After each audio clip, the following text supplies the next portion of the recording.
ഉമ്മയും ഞാനും തനിച്ചാണ് വീട്ടിൽ, ഉള്ളം പൊരിഞ്ഞുകൊണ്ടീ സ്വർണ്ണക്കോട്ടിൽ. ഉപ്പാനെയോർത്തെന്നും നീറുന്ന മട്ടിൽ നാളുകൾ നീക്കും, കാണാൻ കൽബ് കൊതിക്കും. ഒരിക്കലൊന്ന കവിളിൽ മുത്തി മണത്തിടുവാൻ കൊതിയായി, ഉണങ്ങിയെല്ലും തൊലിയുമായി ഉമ്മച്ചിക്കാര് തുണയായി.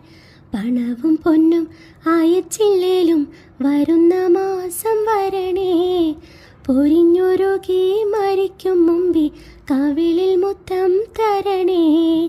അറബ് നാട്ടിൽ അകലെയെങ്ങാണ്ടിരിക്കും ബാപ്പ അറിയാൻ, അകമൊരുകി കുറിക്കും മകൾ ഒരുപാടുണ്ട് പറയാൻ. കുരുന്നു മകൾ കരഞ്ഞു കണ്ണീരുതിർത്തും കൊണ്ടാണുറക്കം, കനവിലുപ്പാ വിളിക്കുന്നതും നനച്ചുകൊണ്ടെൻ മയക്കം. അറബ് നാട്ടിൽ അകലെയെങ്ങാണ്ടിരിക്കും ബാപ്പ അറിയാൻ, അകമുരുകി കുറിക്കും മകൾ ഒരുപാടുണ്ട് പറയാൻ.